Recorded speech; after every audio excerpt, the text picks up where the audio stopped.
नमस्ते। आप सबका राजपाल एंड सन्स के फेसबुक लाइव पर स्वागत है। आज शाम हम सब इकट्ठे हुए हैं गीता श्री जी की नई उपन्यास राजनटनी के लोकार्पण के लिए। इस ऑनलाइन लोकार्पण में हमारे साथ जुड़े हुए हैं वरिष्ठ साहित्यकार उषा किरण जी, इतिहासकार पंकज झा जी, सदन झा जी, सुबीर जी, सदन झा जी, सॉरी, और हमारी लेखिका गीता श्री जी। सबसे पहले नमस्ते, आप सबका स्वागत है। सदन जी आपका भी। और सबसे पहले मैं सबसे अनुरोध करूंगी कि हम अपनी प्रति राजनटनी की चंद सेकंड के लिए उठा लें, जिससे कि इसका ऑनलाइन लोकार्पण हो जाए। बहुत बहुत बधाई गीता श्री। बधाई हो, बधाई बधाई बहुत। थैंक यू बधाई, थैंक यू सर जी, थैंक यू पंकज जी, सदन जी, मीरा जी, प्रणव, सबको बहुत बहुत शुक्रिया। जी जी, बधाई, बहुत बधाई। धन्यवाद। ये पुस्तक Amazon पे अवेलेबल है प्री बुकिंग में और 14 तारीख से सप्लाई होनी शुरू हो जाएगी। ये ना केवल प्रिंट के कागज के रूप में उपलब्ध है, कागज की पुस्तक जैसे हम जानते हैं, लेकिन किंडल पे भी प्री बुकिंग में अवेलेबल है। और ये शायद पहली बार है कि कोई हिंदी किताब किंडल पे प्री बुकिंग में उपलब्ध है। प्री बुकिंग, बिल्कुल। तो आप सब जाकर, जिनके पास किताब नहीं है, आप अपने दोस्तों को बताएं कि ये ऑर्डर करें। और इसकी डिस्क्रिप्शन फेसबुक में हमारे लिंक में दी हुई है। तो अब आज शाम की हम गतिविधियां शुरू करते हैं। और इससे पहले कि मैं पंकज सुबीर जी को न्योता दूं कि वो आज शुरू करें, मैं उनका एक छोटा सा परिचय दे देती हूँ जो लोग उनसे परिचित नहीं है। पंकज सुबीर जी के 3 उपन्यास और 6 कहानी संग्रह हैं। इसके अलावा एक बड़ी दिलचस्प बात है जो मुझे नहीं पता था कि इनकी एक कहानी पर एक फिल्म भी बनी है, जिसकी इन्होंने पटकथा, संगीत और संवाद लिखे हैं जी। और एक ये साहित्यिक पत्रिका भी चलाते हैं और एक प्रकाशन गृह भी चलाते हैं। वो जिक्र कम करते हैं जी। और इनको इतने सम्मान मिले हैं, मैं उनको गिनवा नहीं रही क्योंकि गिनवाने लग जाऊंगी तो काफी समय बीत जाएगा। तो जी, आप शाम की गतिविधियां शुरू। जी जी, शुक्रिया शुक्रिया मीरा जौहरी जी। और आप सबका स्वागत है राजपाल एंड सन्स के फेसबुक पेज पर, जहां पर हमने अभी थोड़ी देर पहले हमारे समय की एक बहुत महत्वपूर्ण लेखिका गीता श्री जी के तीसरे उपन्यास राजनटनी का विमोचन किया है। और अब ये किताब विधिवत लोकार्पित हो चुकी है और अब आप इसको अमेज़न पर प्री बुकिंग करके प्राप्त कर सकते हैं। और गीताश्री जी का ये तीसरा उपन्यास है। इससे पहले हसीनाबाद उनका एक बहुत चर्चित उपन्यास रहा, फिर वाया मीडिया, और अब ये तीसरा उपन्यास में वो इतिहास में उन्होंने एक पात्र को उठाने की कोशिश की है। आज हमारे साथ जो जुड़े हुए हैं, मैं पहले उनका परिचय जरूर देना चाहूंगा। हमारे साथ पद्मश्री उषा किरण खान जी हमारे साथ जुड़ी हुई हैं। उषा किरण खान जी का परिचय देना मतलब सूरज के सामने दीपक रखने जैसी स्थिति है। पद्मश्री हैं, भारत सरकार ने पद्मश्री से उनको नवाजा है। पानी पर लकीर, फागुन के बाद, सीमांत कथा, रत्नारे नैन, अनुत्तरित प्रश्न, हसीना मंजिल, भामती, सृजनहार, अगन हिंडोला, उपन्यासों की एक लंबी सूची है। और सबसे अच्छी बात कि हिंदी और मैथिली दोनों में बराबर उनका लेखन चल रहा है। और उर्दू, हिंदी में एक शब्द होता है ईर्ष्या करना, लेकिन उर्दू में एक बहुत अच्छा शब्द है रश्क करना। रश्क करना मतलब किसी के साथ प्रेम से ईर्ष्या करना। हिंदी में उसका कोई पर्यायवाची नहीं है। तो कभी कभी उषा जी को देखकर हम सब रश्क करने लग जाते हैं कि कितना और क्या क्या लिखा है। अभी मैंने पिछले दिनों अगन हिंडोला उनका उपन्यास पढ़ा। शेरशाह सूरी को उन्होंने पुनर्जीवित कर दिया।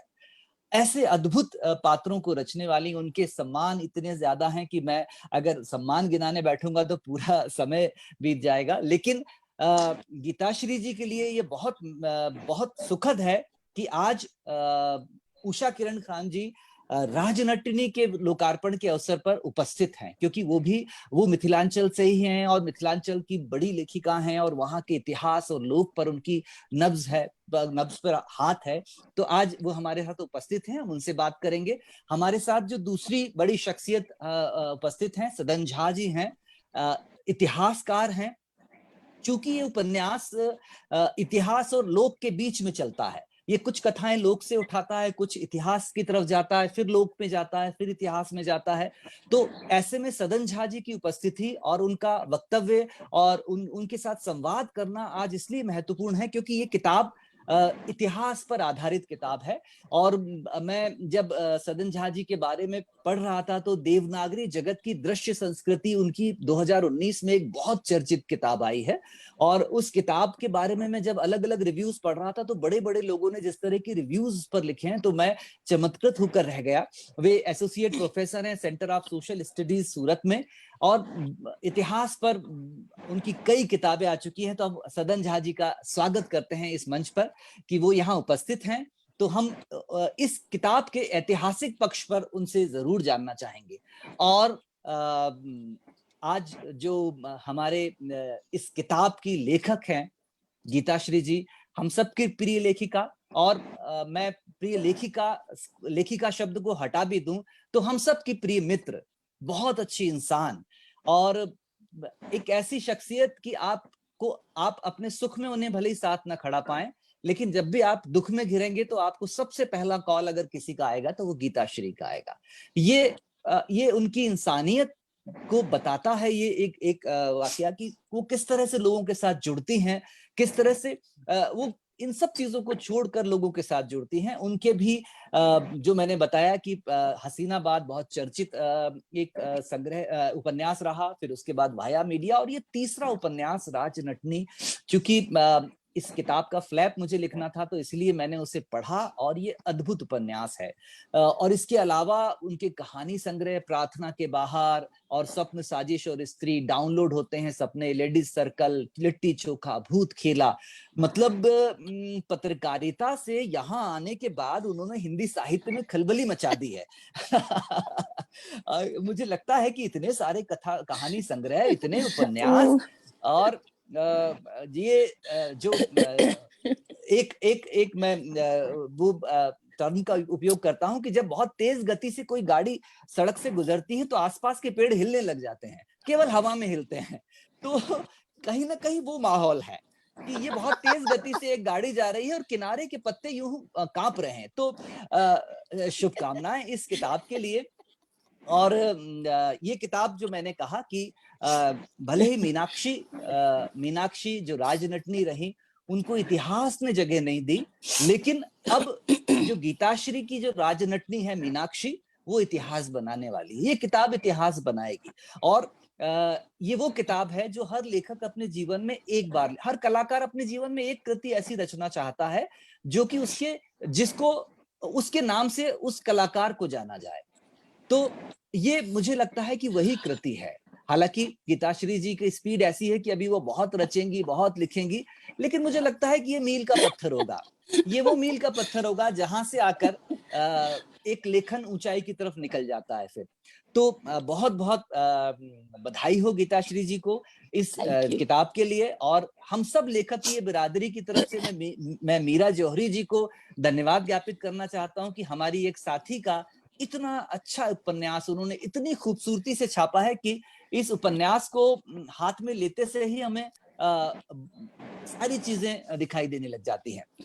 तो ये आज की हमारे दोनों अतिथियों का स्वागत है। अब हम इस चर्चा को प्रारंभ करते हैं। तो मैं जो जैसा मुझे बताया गया है कि हम प्रश्न उत्तर के माध्यम से बात करेंगे, तो मैं सबसे पहले उषा दी के पास जाना चाहता हूं और उनसे जानना चाहता हूं कि मैंने जब इस उपन्यास को पढ़ा तो मुझे लगा कि मीनाक्षी इतिहास में कहीं है नहीं, मीनाक्षी का कहीं जिक्र नहीं होता है इतिहास में, और इतनी महान कथा, इतनी बड़ी कथा, ऐसा कैसे हुआ? और ये सब इस पर आज तक किसी की नजर क्यों नहीं गई? उषा जी से जरूर जानना चाहेंगे हम। धन्यवाद पंकज जी। आपने सचमुच कहा कि इस तरह का कथानक और इसका निर्वाह करना जीवन में बहुत एकाध बार हो जाता है। तो गीताश्री ने इसका निर्वाह करके एकाध बार इसको किया है जरूर। जी। और मीरा जी को भी बहुत बहुत धन्यवाद कि उन्होंने बड़ी शिद्दत से राजनटनी को छापा है। जी। छापने की प्रक्रिया, लिखने की प्रक्रिया से मैं जुड़ी रही, इसीलिए मैं ऐसा कर रही हूँ। तो मैं गीताश्री को जितना धन्यवाद देती हूँ उतना ही मीरा जी को भी, क्योंकि ये शिद्दत की बात है। जी जी जी। अब आपने जो प्रश्न किया, जी जी, आपने प्रश्न किया जी, कि नजर क्यों नहीं, पहली बात तो ये है कि ये किंवदंती के आधार पर है। जी जी किंवदंती इतिहास का एक स्रोत हो सकता है, जी इतिहास नहीं है। जी ऐसे भी पता है कि इतिहासकार यहाँ बैठे ही हैं, जी तो जी और सारे लोग इतिहास पढ़ने ही वाले होते हैं। जी तो जी इतिहास जो है ना, जी वो अन्य लोगों के अन्य, ये अन्य जी, है, हाँ हाँ, राजनीति एक अन्य है, तो अन्य है, अन्य लोगों के विषय में मौन रहता है। जी वो जी जी, राजा की जीत और हार के को दर्ज करता है। दर्ज करता है, बिल्कुल। तो यहाँ वो क्यों राजनीति की चर्चा करेगा। जी अब जी जी जी, मिथिला में इसकी दंत कथा है और बंगाल में है। तो अच्छा, बंगाल और मिथिला में इसलिए है कि ये दोनों उससे वाबस्ता है, जी जी क्योंकि मिथिला विख्यात भी था और है भी। मिथिला कोई संपूर्ण राष्ट्र कभी रहा नहीं। जी मिथिला जी हमेशा किसी बहुत बड़ा जो देश का राजा है उसका ही, उसी के साथ रहा है। जी जी जी, उसको स्वतंत्र छोड़े हुए रहता था लोग, क्योंकि ये किसी को कुछ बिगाड़ने नहीं जाता था। हाँ लिखने हाँ पढ़ने वाले लोग थे, मगर हाँ इससे हाँ जिसको लिखाई पढ़ाई से और कागज से मतलब होगा, किताब से मतलब होगा, हाँ वही हाँ, आपके साथ झगड़ा करेगा, वही आपसे लड़ेगा आकर के, वही आपकी किताब ले जाना चाहेगा। नहीं तो जी, किताब से राजाओं को क्या लेना देना। क्या लेना तो देना, इसीलिए मिथिला के साथ ये बात है। जी तो एक तो नहीं लिखा जाता है, दूसरी बात जो किताब और प्रेम दोनों गुथा है इसमें। जी जी इसमें दंत कथा भी उतनी ज्यादा प्रचलित नहीं है जी जितनी अन्य छोटी छोटी दंत कथाएं प्रचलित होती है। जी जी ये जी, विद्वानों और पढ़े लिखे लोगों के बीच ही परिचित दंत कथा है। जी जी जी, नजर नहीं गई ये भी बात नहीं। अच्छा, आज से 30-40 साल पहले या जी कम से कम 25-30 साल पहले मैंने भी पढ़ा था। जी एक व्यक्ति मनमोहन झा नाम के, मिथिला के ही, जी, उन्होंने इस पर बहुत ही खूबसूरत एक कहानी मीनाक्षी लिखी थी। अरे जी मीनाक्षी नाम से मैथिली में एक बहुत ही सुंदर जी जी सुगठित जी कहानी लिखी थी। वो बहुत अच्छे लेखक थे जी मनमोहन झा। जी जी और उन्होंने उसके बाद जी और किसी ने मीनाक्षी के ऊपर राजनटिनी नाम से एक जी, नाटक भी लिखा था मैथिली में, अच्छा जिस अच्छा, नाटक को कई जगह मंचित भी किया गया, होता रहता है, कहीं कहीं मंचित होता है। तो ऐसा जी जी नहीं है कि मिथिला वासियों की नजर से वो दूर नहीं है, वो है। जी जी तब है क्या, जो एक बड़े फलक पर जी हिंदी भाषा में मैथिलों को, मैथिली भाषा चूंकि हिंदी भाषा से न तो कमजोर है और न ही बैकवर्ड है, वो बहुत जी ज्यादा जी लेखक हैं उसमें, बहुत ज्यादा गुणान। अब जी बताइए, छठवीं जी, 7वीं शताब्दी से मिथिलाक्षर में मैथिल लोग लिख रहे हैं। सबसे बिल्कुल ज्यादा तो आप लोग कवि विद्यापति को जानते हैं। बिल्कुल, तो ऐसे बड़े लेखक और कवि वाला मिथिला तो बहुत दिनों से लिख रहा है, तो अपने को कम समझता ही नहीं है। वो अपने में संतुष्ट और संपृक्त है, संतृप्त है, लेकिन जी उसका अनुवाद नहीं होता है, जी उसके बारे में बाहर लोग नहीं जानते हैं। ऐसी अवस्था में अगर आप हिंदी में ये लिख रही है तो हिंदी का संसार उनको जानेगा, लेकिन जानेगा, वो एक चरित्र को जानेगा। वो एक अलग चरित्र है, किंवदंती के आधार पर जी लिखा गया गीताश्री के द्वारा एक खूबसूरत उपन्यास है जी जिसको उसने लिखा है। एक और बात है कि जी अगर कोई लेखक है, जी जो लेखक है वो, उसका अपना भावोद्रेक होता है। जी जी उसके किसी भी चरित्र के ऊपर, एक ही चरित्र पर आप लिखेगा, हम लिखेंगे, गीता लिखेगी, तो 3 तरह का होगा। जी जी तो किसी भी चरित्र पर उस लेखक का अपने भावोद्रेक का ही छाप होता है। तो जी इतिहास हो या मिथक, उसको जी अगर साहित्य के रूप आप ढालेंगे तो अलग तरह का होगा। शेरशाह पर मैंने जो लिखा, और भी बहुत सारे लोगों ने उन पर लिखा है, तो जी सबका अलग अलग होगा। जी सिर्फ तथ्य एक होगा। इसमें जी तथ्य एक ही है, वो प्रेम है, और प्रेम के लिए, अपने मिट्टी के लिए समर्पण है, जी मिथिला जी, की मिट्टी के लिए मिट्टी के समर्पण। लिए समर्पण, जी जी जी। मैं सदन झा की तरफ जाने से पहले एक बार लेखक के पास जरूर जाना चाहूंगा। एक लोक से उठाई गई कथा, और उस लोक से उठाई गई कथा को लेकर एक पीड़ा मन में है कि जैसा उषा जी ने बताया कि मिथिला में तो सब जानते हैं, लेकिन मैं सचमुच ये तो कहना में कोई गुरेज नहीं है कि भारत भर में कोई नहीं जानता मीनाक्षी को। अगर मिथिला में भी लोग जानते हैं तो भारत भर में शायद कोई नहीं जानता। तो एक ऐसा पात्र उठाना और उस पात्र को के अंदर प्राण प्रतिष्ठा करना, अपनी भाषा से प्राण प्रतिष्ठा करना। मैं हमेशा कहता हूं कि लेखक के पास में किसी पात्र में अगर वो प्राण प्रतिष्ठा करना चाहता है तो उसके पास एक भाषा ऐसा मंत्र है जिसको फूंक कर वो अपने पात्र में प्राण प्रतिष्ठा कर देता है। तो आपने मीनाक्षी की प्राण प्रतिष्ठा की है इसमें, अपने इलाके की एक ऐसी पात्र को उठाकर उसको प्राण प्रतिष्ठा देकर और सारी दुनिया में फैला देना। इसके पीछे कितना श्रम करना पड़ा, कितने लोक कथाओं में जाना पड़ा, कितना इतिहास को खंगालना पड़ा, और कितने दिनों का श्रम चला इस किताब पर, पहले वो हम जरूर जानना चाहेंगे। शुक्रिया पंकज सुबीर जी, उषा दीदी, मीरा जी और सदन जी, और जो मेरे सब साथी यहाँ जुड़े हैं उन सबको संबोधित करते हुए सबका शुक्रिया। और बहुत बड़ा सवाल पूछा है जिसका जवाब बहुत बड़ा है। जी जी, इसलिए हाँ जी, बहुत बड़ा सवाल है क्योंकि आपने कई सवाल एक साथ गुथ दिए पंकज जी, तो आपके भीतर उत्सुकता हो रही है। तो वो मैं देखिए, सबसे पहले एक चीज मैं स्पष्ट कर देना चाहती हूँ जो गलतफहमी होगी मिथिलांचल के लोगों को, क्योंकि मिथिलांचल कह रही है ना उषा दीदी के कभी संपूर्ण राष्ट्र नहीं रहा, लेकिन वहां के लोगों के भीतर एक भावना राष्ट्र की ही है, अलग राष्ट्र की ही भावना है उधर। तो इसलिए मैं स्पष्ट करना चाहती हूँ कि मुझे नहीं मालूम था कि 40-50 साल पहले कुछ लिखा गया है या नहीं।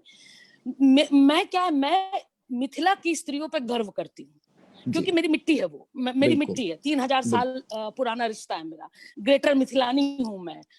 भले बज्जी कांचल आज है, लेकिन एक समय में बुद्ध के काल में हम सब एक थे, और आज भी जो ग्रेटर मिथिला का नक्शा है उसमें हम हैं। तो मैं ग्रेटर मिथिलानी हूँ। तो जो जितनी स्त्रियां हुई, चाहे बज्जी कांचल में हो चाहे मिथिलांचल में हो, मुझे उन पे गर्व है। गार्गी हो, मैत्रेयी हो, कात्यायनी हो, भारती मिश्र हो या भामती हो।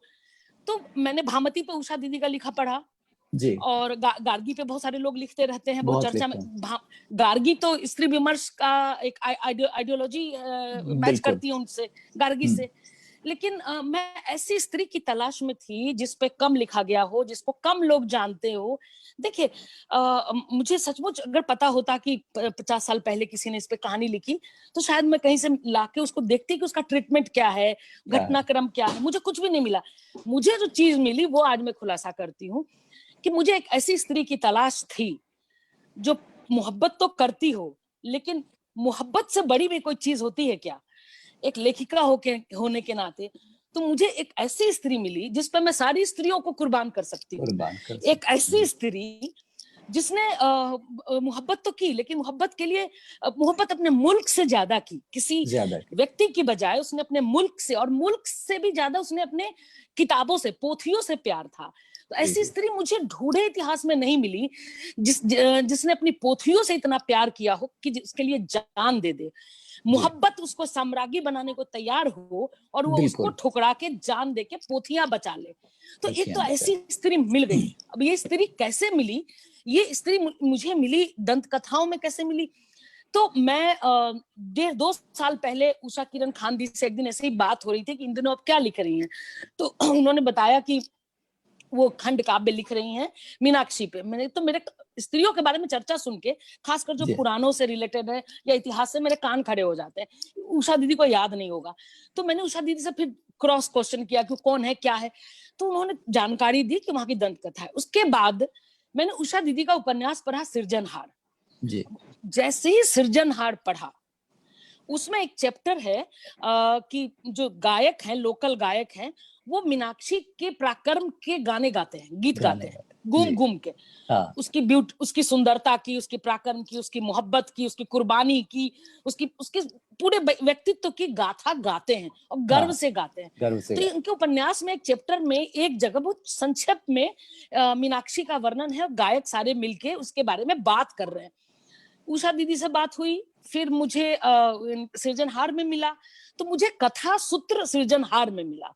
मैंने उषा दीदी को कहा कि मैं मीनाक्षी का किरदार सबके सामने लाना चाहती हूँ, मैं उसे खड़ा करना चाहती हूँ, क्योंकि जो मीनाक्षी की कहानी है ना, वैसी कहानी मुझे किसी स्त्री की नहीं मिली।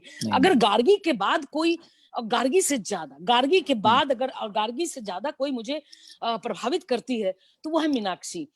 तो भले दंत कथा हो, देखिए हमें क्या, हम अपना आइडियोलॉजी किसी से भी कहीं से ढूंढ कर ले आते हैं। भारतीय संस्कृति में आप सीता और सावित्री को वर्षों तक हमारे दिमाग में भरते रहे। तो मैंने कहा कि हमें एक हम ऐसी स्त्री ढूंढते हैं जो आज की स्त्री का प्रतिनिधित्व करती हो। मैं ऐसी स्त्री खड़ा करना चाहती हूँ। तो हम सब लेखिकाएं हैं, तो हम जैसे मीरा में पनाह लेते हैं, हम महादेवी में पनाह लेते हैं। तो मुझे एक ऐसी स्त्री चाहिए जो भले कम पढ़ी लिखी हो, लेकिन वो अपनी किताबों से इतनी मोहब्बत करती हो, अपने मुल्क की किताबों से, जिसके लिए वो प्रेम भी कुर्बान कर दे। तो उषा दीदी ने कहा कि लिखो, तो उनसे इसके अलावा मैंने इस मीनाक्षी पर किसी से कोई बात नहीं की, कहीं से कुछ मैटर नहीं मिला, कहीं से कोई जानकारी नहीं, एकदम शून्य। मैंने सदन झा जी से बात की, जो बैठे हैं अभी, वो बताएंगे सदन जी से कि सदन जी ऐसे एक मुझे कहानी मिली है, कथा सूत्र, और मैं उस किरदार पर काम करना चाहती हूँ। उसका संबंध बल्लाल सेन से है, जो सेन डायनेस्टी का था। मुझे सेन डायनेस्टी का, जिसने मिथिला को जीता था और रूल किया था। तो मुझे ऐसे तो सदन जी ने मुझे बल्लाल चरित भेजा बांग्ला में, और उन्होंने मुझे सलाह दी कि आप अगर बल्लाल सेन की लिखी हुई किताब, 12वीं शताब्दी का राजा है, अगर उसकी किताब कहीं मिल जाए तो आप देखिए। मैं कोलकाता गई, नेशनल लाइब्रेरी गई, और वहां बैठ के बल्लाल सेन की लिखी हुई 12वीं शताब्दी की किताब सुख सागर मैंने निकलवाया, उसको पढ़ा। उसमें वो याज्ञवल्क संवाद है, उसमें यमराज और याज्ञवल्क के बीच जीवन और मृत्यु के बारे में, संस्कृत में है। उसमें से कुछ चीजें मैं फोटो खींच कर लाई। तो मैंने बल्लाल चरित बांग्ला में था, उसका हिंदी अनुवाद करा के किसी बांग्ला वाले साथी को बोला, पढ़ के सुनाओ क्या है। तो उससे बल्लाल सेन के चरित्र का पता चला। मेरा मकसद सिर्फ मीनाक्षी नहीं, उससे प्यार करने वाले उस युवक का, उस सम्राट का भी कैरेक्टर खड़ा करना था, जो एक लुटेरा था, लुटेरा प्रेमी था, जो एक नटनी पर रीझ कर आया था मिथिला को जीतने और मिथिला को खाली करने पोथियों से, और उसको एक उसकी प्रेमिका नटनी बनती है। देखिए बल्लाल सेन चाहता तो उसको ढेर सारी राजकुमारियां मिल जाती, बल्कि उसका रिश्ता दक्षिण भारत के कर्नाट वंश में तय हो रहा था, लेकिन वो सब छोड़ के एक मिथिला की नटनी पर फिदा था वो। तो मुझे एक ये भी दिखाना था, एक मुझे ये जो राजाओं के ऊंच नीच का जो भेद होता है, नटनी होती है बंजारन होती है, जो करतब दिखाती है, नाचती हैं। तो मैंने तो एक इसलिए भी एक प्रतीक के तौर पे मीनाक्षी को रखा कि वो बंजारन होगी और नटनी होगी, एक राजकुमार। तो मेरा एक सामाजिक जो भेदभाव था, उससे भी एक संघर्ष था मेरा, कि मैं ऐसा दिखाना चाहती हूँ कि एक वर्ण कुलीनिज्म एक होता है। हिंदुत्व का सबसे बड़ा पोषक था बल्लाल सेन। कुलीनिज्म जो है उसने कुलीन प्रथा उसने लागू की। वैसा व्यक्ति एक नटनी के प्रेम में पड़ जाता है। ये मुझे उसको दिखाना था कि आप समझ रहे, जो अभी का डिस्कोर्स है ना, मैं उस कालखंड से उसको जोड़ के दिखाना, मैं कुछ कहना चाहती थी। मैंने इसमें कुछ कहना चाहा है, मैंने बहुत कुछ कहना चाहा है बल्लाल सेन के। इसीलिए मैंने ये सिर्फ मीनाक्षी की कथा नहीं है, कि बल्लाल सेन की भी उतनी ही कथा है जितनी मीनाक्षी की कथा है। अंत में मीनाक्षी हो जाती है। तो मैंने एक रिसर्च किया, 1.5 साल 6 महीने लगे लिखने में, और 1.5 साल लगातार रिसर्च किया, लगातार सदन जी के संपर्क में रही, उषा दी के संपर्क में रही, इन 2 लोगों के संपर्क में थी। और सबसे आखिरी में, चूंकि आप मेरे भीतर हमेशा मुझे आत्मगौरव से भरते हैं, आत्मविश्वास से भरते हैं, तो मैंने आपसे ये पूछा कि मैं आप पढ़ के पास कर दे तो मैं इसको छपने भेजूं, और आपने पास कर दिया। उसके बाद फिर मैंने एडिट के लिए भी किताब नहीं दी और मैंने सीधे छपने भेज दिया। तो बहुत कम लोगों को इस उपन्यास के बारे में मैंने बताया, इसलिए बहुत सारे लोगों को इस बात की नाराजगी भी है, लेकिन मैं कुछ नहीं कर सकती, क्योंकि मैं खुद श्योर नहीं थी कि मैं जो लिख रही हूँ वो ठीक लिख रही हूँ कि नहीं। मैं अपने लिखे को लेके हमेशा संदेह में रहती हूँ। मैं अपने को ही खारिज करना होता है कर देती हूँ। मुझे अपना ही लिखा कई बार बहुत पसंद नहीं आता। तो मेरे भीतर आत्मविश्वास बहुत कम था, जो इस उपन्यास के साथ लौटा है। और लौटा है तो अब की लौटा तो 72 लौटूंगा, कुंवर नारायण की कविता की तरह।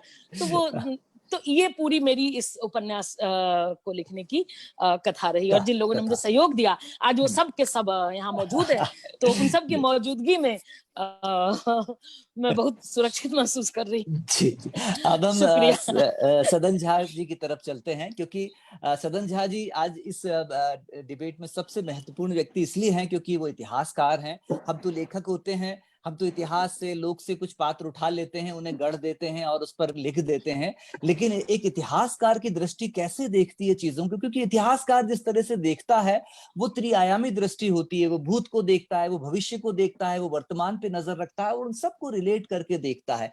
तो मीनाक्षी के बारे में मैं कोई प्रश्न ना करके मैं केवल सदन झा जी से जानना चाहूंगा मीनाक्षी के बारे में, कि वो मीनाक्षी के बारे में हमें बताएं कि लोक और इतिहास के बीच का ये द्वंद्व मीनाक्षी को लेकर क्यों चलता है। शुक्रिया सुबीर जी। और आपके प्रश्न पर आने से पहले मैं शुक्रिया अदा करना चाहूँगा मीरा जी का और गीता जी का, और प्रणाम उषा किरण जी को। और ये बड़ा अद्भुत संयोग है कि पहली बार हम लोग बात कर रहे हैं, यहाँ मिल रहे हैं, और इसके सूत्रधार गीता जी हैं। तो ये इसलिए भी मेरे लिए बड़ा सुखद संयोग है। शुरू में ही उषा किरण जी ने मनमोहन झा का जिक्र किया, दिवंगत मनमोहन झा, और कहानी के बारे में बताया। लेकिन अब देखिए, मैं उसी गांव से हूँ, मेरा गांव का नाम है सरसप्पाही, जिस गांव से मनमोहन झा थे। और उनकी किताब आई थी 1953 में। उनकी किताब, उनकी ये कहानी पहली बार प्रकाशित हुई 1953 में संचयिका में। महज 8-9 पन्नों की कहानी है, जो कि अद्भुत है, अद्भुत कहानी है। और लेकिन मुझे भी मालूम नहीं था। और वो जो किरदार गढ़ रहे हैं मनकी का, उसने नाम दिया मनकी, जो मीनाक्षी नाम। तो वो बताते हैं कि ये जो मनकी थी वो भी हमारे ही गांव की थी, लेकिन उसके बारे में भी मुझे कोई इत्तला नहीं था। तो शुक्रिया इसलिए क्योंकि पहली बार मनकी के बारे में, इस कहानी के बारे में मुझे गीता जी से ही जानकारी मिली। गीता जी ने और फिर गीता जी ने इसका आभार भी पहले ही पन्ने पर उषा किरण जी को दिया है, जिनके थ्रू गीता जी को इस कहानी के सूत्र मिले। तो इसी क्रम में मैं पहली बार इनके किताब के आने के बाद मैं मनमोहन झा की कहानी से परिचित हुआ, उनकी कहानी को पढ़ा, अपनी ही गांव के खोए हुए अतीत के बारे में परिचित हुआ। तो इसलिए साहित्य की अलग दुनिया है, जिसमें कि साहित्य अपना इतिहास रचता है, और साहित्य तो ये इतिहास रचता है, उसी के थ्रू हम अपने गांव से, अपने विरासत से, अपने गांव के कथाकार से, उनके कथा सूत्रों से परिचित हुए। मेरी अज्ञानता आप कह सकते हैं, लेकिन और फिर ये भी पता चला कि उस कथा को लेकर बहुत सारे मंचन हुए, जैसा कि उषा किरण जी ने बताया। मेरे बड़े श्रद्धेय मेरे पिताजी के मित्र रहे हैं सदन मिश्र, उन्होंने इस पर नाटक लिखा 1991 में। तो एक सिलसिला है एक, और ये इसलिए है क्योंकि जैसा गीता जी के उपन्यास से कोई भी हिंदी का पाठक ये परिचित होगा, ये अद्भुत किरदार है जो मीना, गीता जी ने नाम दिया मीनाक्षी, मनकी, जो भी कहें, ये अद्भुत किरदार है, बहुत सशक्त किरदार है। तो ये तो साहित्य का जो व्यापक जो फलक होता है, जिसके आगे मुझे लगता है कि इतिहास बहुत बौना है। इसीलिए जो आपने जो सवाल पूछा, उसका जो बैकग्राउंड दिया, उससे मैं बहुत इत्तेफाक नहीं रखता हूँ। मेरा मानना है कि साहित्य को इतिहास से बहुत सीखने की जरूरत है, क्योंकि इतिहास में जिस तरह से हम लोग इतिहास को देखते रहे हैं, खासकर पिछले 200 साल में, इतिहास में संवेदना नहीं है जो कि हमें साहित्य से लेने की जरूरत है। इतिहास में कल्पशीलता नहीं है, वो साहित्य से आती है। तो एक तरफ तो साहित्य, अच्छा, दूसरा इसलिए भी वो साहित्य का मेरे जिंदगी में बड़ा ऊंचा स्थान है। अच्छा, दूसरा जो है, जो कि सूत्र यहाँ हम लोग को जोड़ता है एक दूसरे से, वो है लोक का सूत्र। और जिस तरह से साहित्य लोक के साथ संवाद करके समृद्ध होता है, एक खुशबू लेता है, उसी तरह इतिहास लोक के साथ संवाद करके, लोक के साथ जुड़कर एक गहराई पाता है। यदि लोक ना हो, यदि इतिहास साहित्य का खिलता ना हो, तो इतिहास तो राजा रानियों का खेल हो जाएगा, झगड़ा होगा। और जिसके लिए महात्मा गांधी ने 100 साल पहले हमें आगाह किया था। उन्होंने कहा था कि मैं उस इतिहास को नहीं मानता हूँ, क्योंकि इतिहास में संघर्ष है, खून खराबा है। तो वो उसके बजाय खुले अतीत की बात करते थे। जी जी। और यही खुला अतीत का वो थाती है, जिसको लेकर चाहे वो दिवंगत मनमोहन झा हुए, या फिर उषा किरण जी हुई, या फिर गीता जी हुई, वो हमारे सामने सबको एक सूत्र में पिरो कर लाती है। तो इसलिए भी मैं यहाँ आज इतिहास की चर्चा कम करके और इस उपन्यास की चर्चा अधिक करना चाहता हूँ। जी जी जी जी, बिल्कुल। ये इसलिए आप मुझे बीच में रोक दीजिएगा यदि मैं थोड़ा लंबा हो जाऊँ, क्योंकि इतिहासकार भाषण देने लगते हैं। तो देखिए, मैं जब इतिहास, इसलिए भी कहा कि मैं जब इतिहास करता हूं तो मेरा एक पसंदीदा विषय है रंगों का इतिहास, और उस पर मैंने कुछ काम किया है।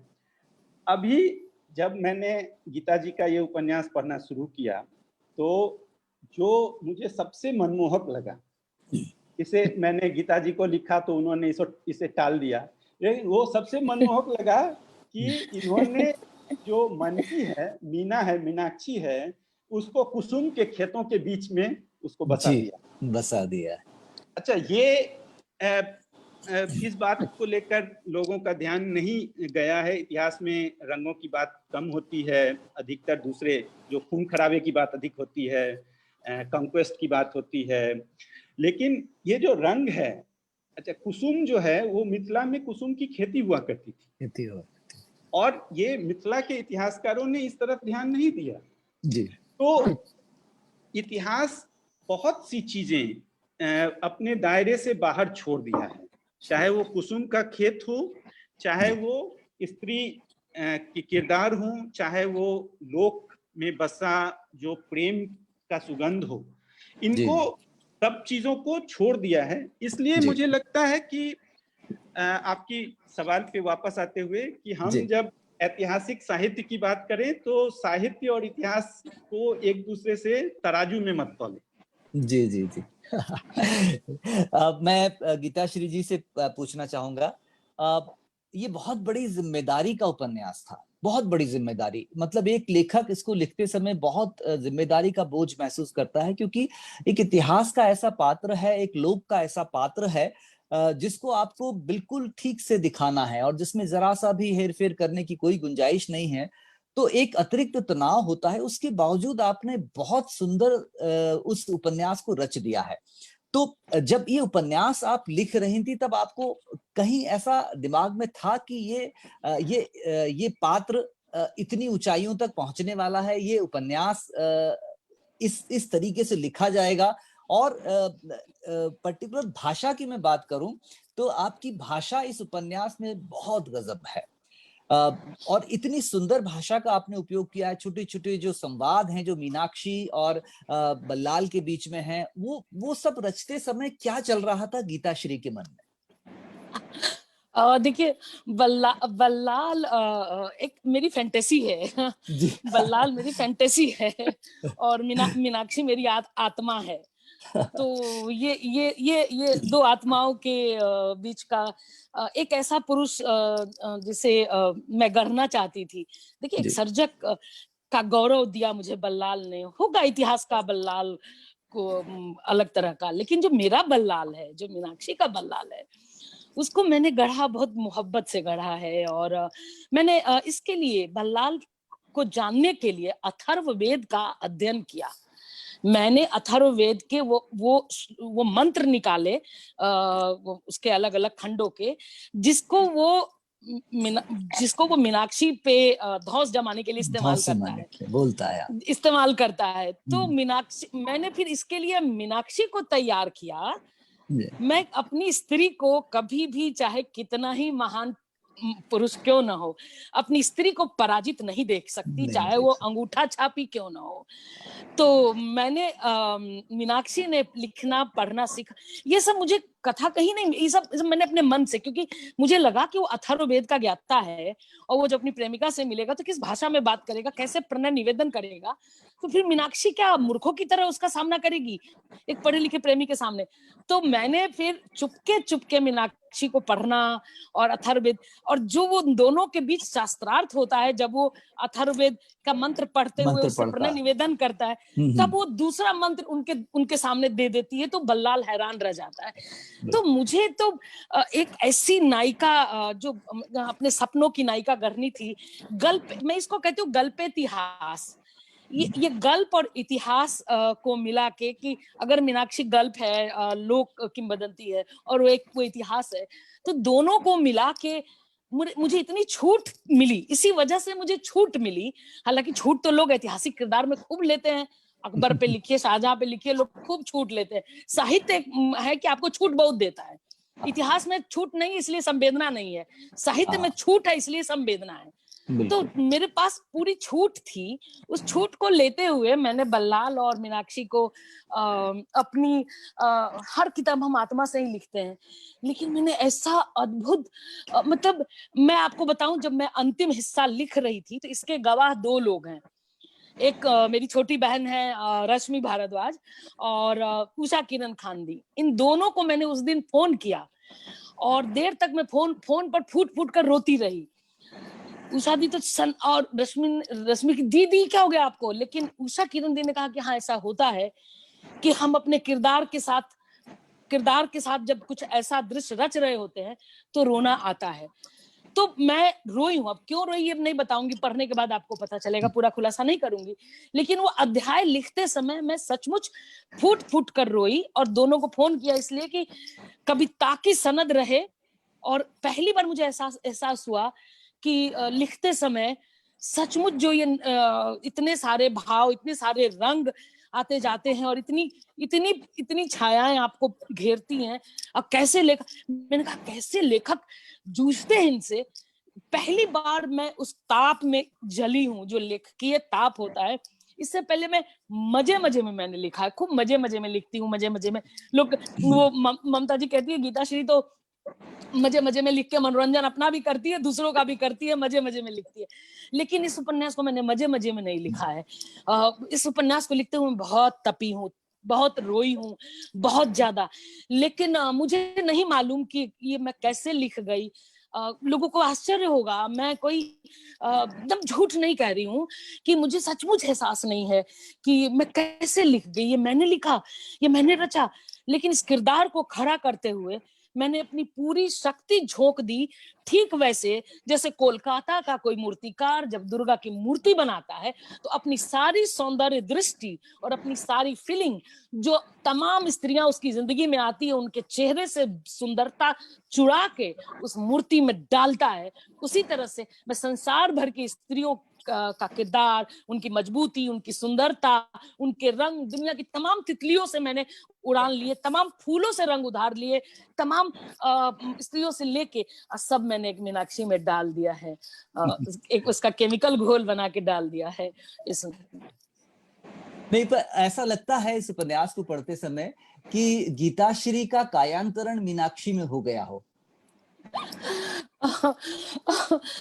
मैं मीनाक्षी को लेकर बहुत इमोशनल हूँ, बहुत भावुक हूँ, और मेरी कल्पना से परे की किरदार है। मैं मतलब मुझे तो पहले यकीन ही नहीं हुआ कि एक ऐसा किरदार मुझे मिला है, और जिसे मैं अपने ढंग से पूरी छूट के साथ खड़ा कर सकती हूँ। तो अब मीनाक्षी मेरी तरह मुझसे ज्यादा शार्प, मुझसे ज्यादा डिवोटेड, मुझसे ज्यादा मोहब्बती, मुझसे बहुत अच्छी है। वो बहुत अच्छी है।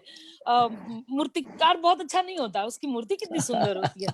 तो मैं बहुत खराब मूर्तिकार हूँ, लेकिन मेरी मूर्ति, जीवंत मूर्ति मीनाक्षी बहुत अच्छी है। मतलब मुझे गर्व है उस पर। अगर वो दंत कथा है तो भी गर्व है, वो मिसाल कायम करती है। अगर इतिहास है तो भी गर्व है। एक स्त्री होने के नाते एक ऐसी स्त्री पर मैं गर्व कर सकती हूँ, और जिसे मैंने रचा है। तो मेरे भीतर जो आत्मगौरव आया है ना, वो इस मीनाक्षी की वजह से आया। मैं सच बोलती हूँ आपको, मीनाक्षी तुमने मुझे बहुत कुछ दिया है। मैंने तुम्हें बल्लाल भी नहीं दिया, लेकिन तुमने मुझे बहुत कुछ दिया। उपन्यास का जो एक बहुत मजबूत पक्ष है, जिस पर हम उषा दी से जरूर जानना चाहेंगे, इस उपन्यास का सबसे मजबूत पक्ष इसकी भाषा है। और ये उपन्यास मीनाक्षी के लिए जाना जाएगा तो उससे ज्यादा इसकी भाषा के लिए जाना जाएगा। इसकी भाषा बहुत सुगंधित भाषा है। जब आप इसे पढ़ते हैं तो आपको सुगंध का एहसास होता है। वो मिथिलांचल की सुगंध वहां पर गमकती हुई शब्दों में से निकलती है, फूटती है। और चूंकि उषा दी ने आपकी सारी कृतियां पढ़ी हैं, पर मैं विशेषकर उषा किरण जी से जानना चाहूंगा, और मैं चाहूंगा कि वो इस उपन्यास की भाषा पर एक जरूर विस्तृत टिप्पणी करें, क्योंकि उनके जैसा भाषा का सौंदर्य जो उनकी किताबों में होता है, अगर एक अगन हिंडोला पढ़ेंगे तो भाषा मंत्रमुग्ध कर देती है, या भामती पढ़ेंगे तो आप सम्मोहन में पड़ जाते हैं भाषा के। तो एक भाषा का इतना बड़ा विशेषज्ञ हमारे साथ हैं उषा किरण जी, मैं जरूर जानना चाहूंगा कि वो राजनटनी की भाषा पर जरूर हमसे बात करें। धन्यवाद पंकज जी। भाषा सचमुच में इस उपन्यास की ऐसी है कि जो एक सचमुच में रूखा सूखा होता है इतिहासकार, समाजशास्त्री जी, वैसे सदन झा कवि बने हुए दिखाई दिए कि नहीं अभी यहाँ पर?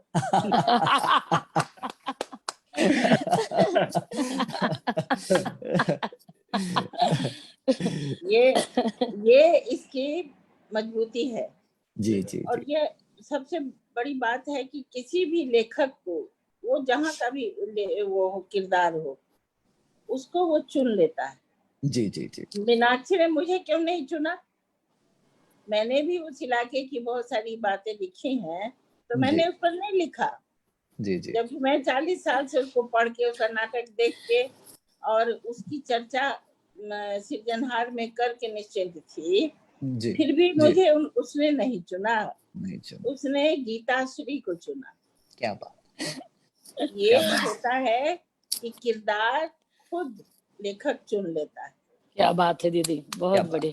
और बहुत जब वो लेखक चुनता है तो लेखक उसके लिए इतना मुफीद होता है, इतना जरूरी होता है कि उसके लायक वो भाषा भी आ जाती है उसको। और वैसा ही लिखते गीताश्री जो डाउनलोड होते हैं, सपने लिखने वाली, लिट्टी चोखा लिखने वाली और हसीनाबाद लिखने वाली, वो किताब जो है उसकी वाया मीडिया वो मेरे पास रखी हुई है, अभी तक मैंने पढ़ी नहीं है जी। लेकिन वाया मीडिया लिखने वाली ने राजनटनी लिखा है, जिसकी भाषा बिल्कुल अलग है, बिल्कुल अलग है, बिल्कुल। तो उस भाषा को एक तो पहले पात्र ने इसे चुना, उसके बाद उस पात्र ने इसे इस तरह की भाषा लिखने के लिए विवश किया एक तरह से।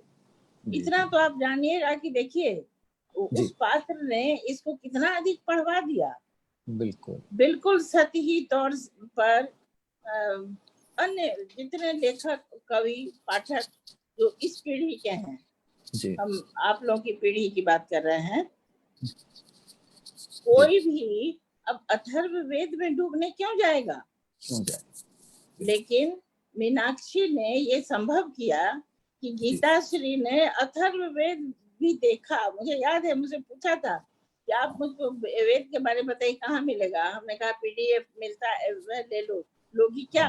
मुझे लगता है कि एक आध कुछ मैंने उसे दिया भी कहीं से और भी उसने ऊपर किया जी जी जी। तो ये सारा कुछ उसने इतना किया उसका।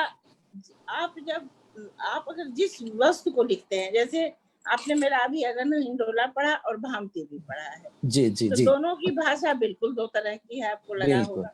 बिल्कुल उसका कारण है कि शेरशाह ने अपनी भाषा दूसरी भाषा चुनने को मुझे बाध्य किया जी। और वाचस्पति मिश्र और भामती ने दूसरी भाषा चुनने को मुझे बाध्य किया। इसी तरह राजनटनी जो है मीनाक्षी, उसने गीताश्री को बाध्य किया कि तुम मेरे अनुरूप भाषा करो। गीता श्री किसके विषय में लिख रही है? वो कल्पना हो, यथार्थ हो, जो भी हो, वो जो भूगोल है मिथिला का जी, वो मिथिला के उस भूगोल की एक नारी के विषय में लिख रही है, जिस मिथिला में साधारण से साधारण महादलित और मतलब दूसरे धर्म के मुस्लिम हो, क्रिश्चियन हो भी अगर मैथिली बोलते हैं तो आपको आश्चर्य होगा, करे इस तरह का क्रिस्ट शब्द कहाँ से बोलता है, क्योंकि भाषा ही ऐसी है। तो उस भाषा की राजनटनी के विषय में जब ये लिखेगी तो उसी तरह की भाषा इसके पास आएगी। बाकी तो कल्पनाशीलता है। और मीनाक्षी का कायांतरण सचमुच में हो गया। हमेशा लेखक का पर काया प्रवेश होता है। क्या बात। और लेखक ने, गीताश्री ने उसके अंदर, मीनाक्षी के अंदर पर काया प्रवेश किया। उतना ही नहीं, बल्लाल सेन के भी अंदर पर काया। बल्लाल सेन भी इतिहास, जो हमारा भारतीय इतिहास जहाँ खत्म होता है, जहाँ से मुस्लिम इतिहास शुरू होता है, उसका ये जंक्शन है। सेन डायनेस्टी एक तरह से वो अंतिम है, जो साम्राज्य वाला। तो उस सेन डायनेस्टी में बल्लाल सेन एक अति महत्वपूर्ण राजा है। और वो युवक बहुत ही, उसके विषय में कहा जाता है कि जिस तरह आप लोगों के इलाके में विक्रमादित्य की चर्चा है, राजा भोज की चर्चा है, उस तरह इस इलाके में, पूर्वी इलाके में बल्लाल सेन की चर्चा है। बल्लाल सेन की चर्चा, हाँ। तो उस बल्लाल सेन को भी जो इसने साहित्यिक रूप दिया है, ऐतिहासिक नहीं। गीता ने संपूर्ण रूप से साहित्य लिखा है, इतिहास कुछ भी नहीं लिखा है। बिल्कुल बिल्कुल। उसको जो साहित्यिक रूप इसने दिया है वो फिर से लोगों को शायद सेन डायनेस्टी पढ़ने के लिए और इतिहास का जो जंक्शन है उसको फिर से देखने के लिए बाध्य करेगा। और इस भाषा को गीताश्री ने एक मानक स्थापित किया और बता दिया है कि उसके पास ये शक्ति है कि वो अनेक तरह की भाषा लिख सकती है, उसका सृजन कर सकती है। जी। सदन झा जी हमारे साथ हैं और वो हम तो उन इतिहासकार के रूप में अपने साथ जोड़े हुए हैं और मेरे प्रश्न उनके पास हमेशा इतिहास को, क्योंकि हम एक ऐसे उपन्यास पर चर्चा कर रहे हैं जो इतिहास से संबंध रखता है। और राजा विजय सेन का बेटा बल्लाल सेन और उधर मिथिला में गंगदेव का शासन और उनका द्वंद्व, और एक जो महत्वपूर्ण इस उपन्यास में मुझे बिंदु नजर आता है कि उन ग्रंथों को लूटने के लिए मतलब ये इतिहास में ये कैसी विचित्र सी घटना है कि किसी राजा ने दूसरे राजा पर, मतलब बंग ने मिथिला पर जब आक्रमण किया तो मिथिला की पोथियां, वो जो ग्रंथ हैं, वो जो सबसे बड़ा खजाना था, उसे लूटने के लिए आक्रमण किया। तो एक इतिहासकार जब इस किताब को पढ़ रहा था, राजनटनी को जब एक इतिहासकार, अभी हम सदन झा जी को एक तरफ बिठा देते हैं, अब हम इतिहासकार से बात करते हैं कि एक इतिहासकार जब इस उपन्यास को पढ़ रहा था तो वो क्या महसूस कर रहा था?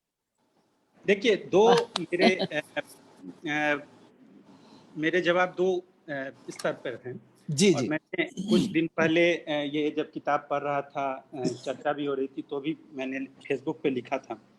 दो स्तर पर इसलिए हैं कि पहला जो स्तर है इतिहास का, जो हम लोग अवधारणा देते हैं, तो वहाँ महज राजनीतिक इतिहास की बात नहीं है।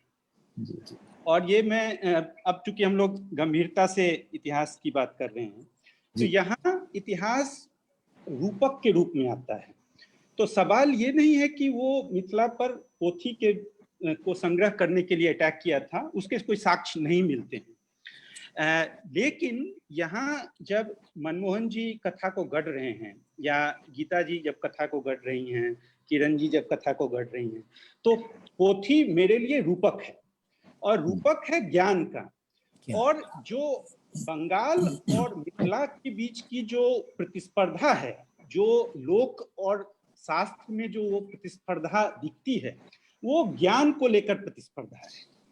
जहाँ की जो मिथिला और बंगाल, जो खासकर जिस पीरियड की हम बात कर रहे हैं, या बाद में भी 15वीं 16वीं सदी के आसपास तक भी, वहां असल दावेदारी है न्याय को लेकर, नव्य न्याय को लेकर, और जहां गौड़ और मिथिला में प्रतिस्पर्धा काफी जोरों से था।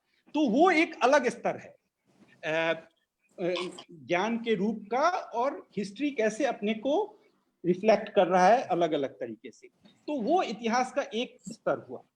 अच्छा, दूसरा स्तर है जिसकी बात मैं यहाँ करना चाहता हूँ कि ऐतिहासिक उपन्यास जो विश्व भर में लिखे जाते हैं, उसमें भी दो तरह के कम से कम धारणाएं तो देख ही सकते हैं हम लोग, जिससे आप लोग भी परिचित होंगे। यहाँ मैं उसको संक्षेप में रेखांकित करता हूँ। तो एक तरह का ऐतिहासिक उपन्यास वो है जो जैसे अमिताभ घोष की इबिस ट्रिलॉजी हुई, या फिर आप अमीन मालूफ की समरकंद हुई, या यहाँ हिंदी की बात करें तो बाणभट्ट की आत्मकथा हुई, व्यंग रक्षामय हुआ, पुनर्नवा हुआ, चारुचंद्र लेख हुए।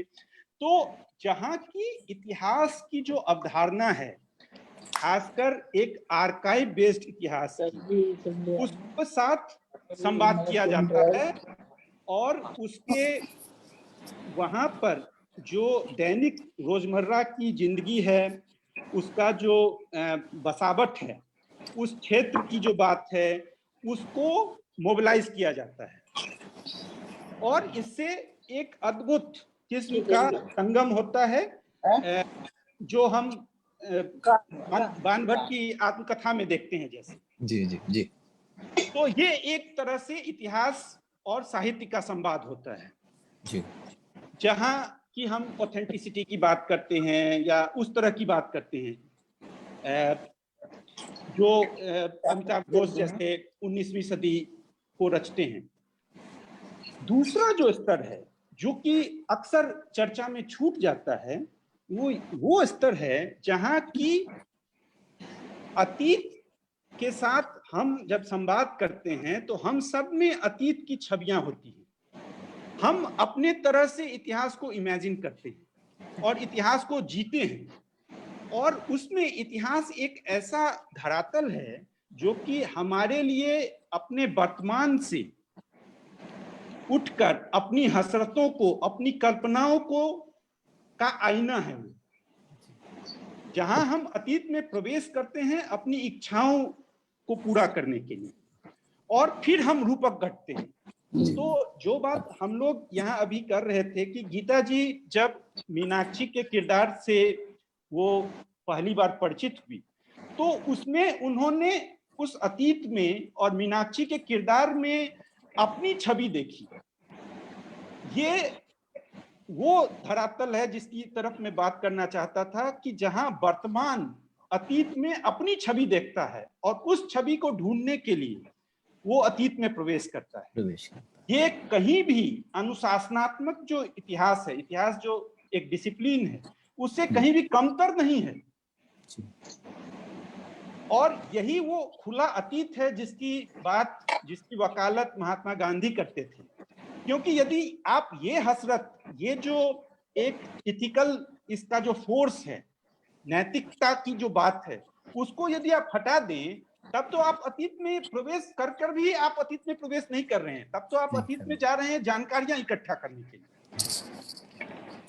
तो इतिहास महज अतीत की जानकारियां नहीं है, अतीत में आप कैसे अपने वर्तमान को ढूंढते हैं और एक सुखद भविष्य की कल्पना करते हैं।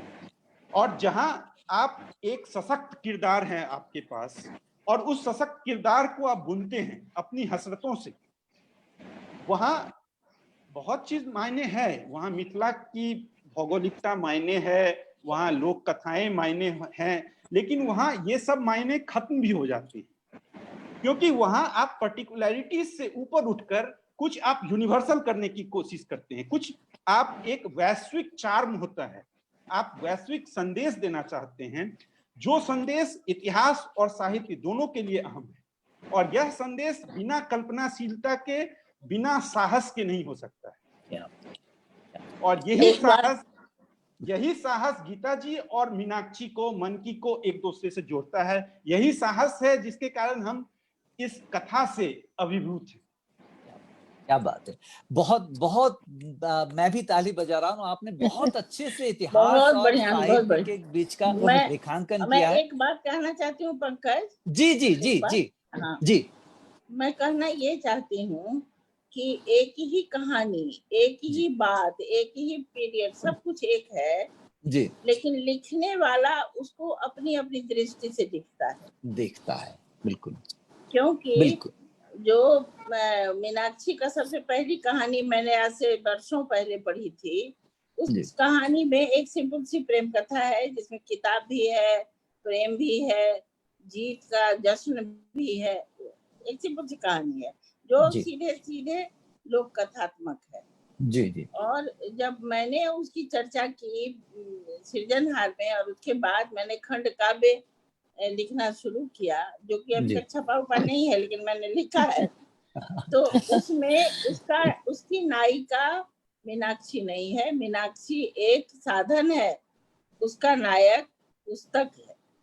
अरे वो पुस्तक ही है उसका नायक, ना तो मीनाक्षी ना ही बल्लाल सेन। हाँ बिल्कुल। और जो सदन झा ने बहुत अच्छी तरह समझाया है, जो ज्ञान का की प्रतिस्पर्धा, बंग गौड़ बंग दोनों एक ही था, गौड़ अलग और बंग लेकिन दोनों बाद में बंगाल है।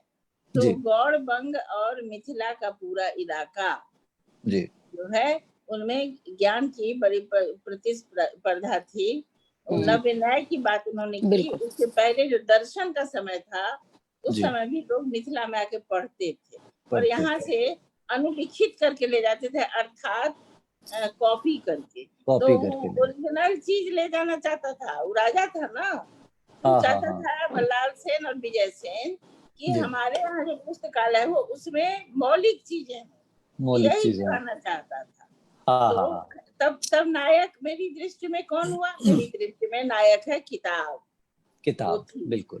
जी जी जी। वही मैंने 3 लेखक आपके सामने में है, तीनों मिथिला के, तीनों का अलग अलग रूप है। उनका है लोक कथात्मक, एक मनकी नाम की लड़की जिसने जान दे दी, मीनाक्षी जो नाम की जो गीताश्री की है, वो भी प्रेम और पुस्तक प्रेम दोनों में मातृभूमि के लिए जान दे दी।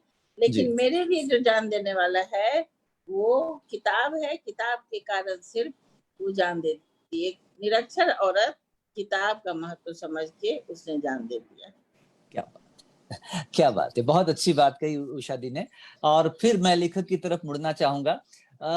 गीताश्री जी की मैंने लगभग सारी कहानियां पढ़ी हैं और सारे उपन्यास पढ़े हैं और मैं भी उनसे कई बार चर्चा में ये कह चुका हूं और मैंने शायद पुस्तक के फ्लैप पर भी शायद ये लिखा है कि जब गीताश्री जी लोक में घुसती हैं, जब ये अपने मिथिलांचल और बिहार के लोक में घुसती हैं, तो ये इतनी मजबूत होकर वहां दिखाई देती हैं कि इनके पास एक मतलब दुर्गा की तरह हाथ हो जाते हैं इनके बहुत सारे। किसी में भाषा है, किसी में मुहावरे हैं, किसी में कहावतें हैं, किसी में पात्र हैं और ये ऐसा रचती हैं उस लोक को कि अद्भुत। मैं मतलब बहुत जिम्मेदारी के साथ एक बात हमेशा कहता हूँ कि मैं जब इनकी एक कहानी है हक पड़वा, जब मैं उस हक पड़वा कहानी को पढ़ता हूँ तो मुझे रेणु की रसप्रिया याद आती है और वही लोक और वही लोक के वही निश्चल चरित्र और वो वही प्रेम।